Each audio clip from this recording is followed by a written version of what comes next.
Hi friends, good evening. நான் video போட்டு ரொம்ப நாளாச்சு. என்னென்னு பார்த்தீங்கன்னா, நிறைய பேர் ஏன் வீடியோ போடல அப்படின்னு சொல்லி கேட்டுகிட்டே இருந்தீங்க.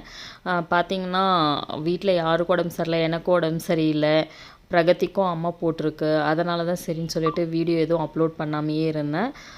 இன்றைக்கி வந்து பிரவீனை ஸ்கூல்லேருந்து பிக்கப் பண்ணிவிட்டு வரலாம் அப்படின்னு சொல்லிட்டு போயிருந்தப்போ பார்த்திங்கன்னா, பொங்கலுக்காக வந்துட்டு செலிப்ரேஷன் நடந்திருக்கு.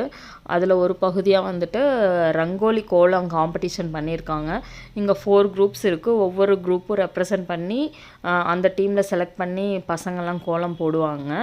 இப்போ பார்த்திங்கன்னா, பிரகதி போக முடியல. லாஸ்ட் இயர்லாம் அவள் பார்ட்டிசிபேட் பண்ணியிருந்தா. இந்த இயர் அவளால் பார்ட்டிசிபேட் பண்ண முடியல. இப்போ பார்த்திங்கன்னா, எவ்வளோ சூப்பராக இருக்குது பாருங்கள். குழந்தைங்க எனக்கெலாம் இந்த அளவுக்குலாம் கோலம் போட தெரியுமான்னா கண்டிப்பாக தெரியாது. குழந்தைங்களாம் சூப்பராக போட்டிருக்காங்க. அப்புறம் அப்படியே பிரவீனை கூட்டிகிட்டு கோலத்தெல்லாம் ஒரு ரவுண்டு பார்த்துட்டு அப்படியே வீட்டுக்கு வந்துட்டோம். இந்த வீடியோ உங்களுக்கு பிடிச்சிருந்தா லைக் பண்ணுங்கள், கமெண்ட் பண்ணுங்கள். மறக்காமல் பிரகதி சமையலை சப்ஸ்கிரைப் பண்ணிக்கோங்க.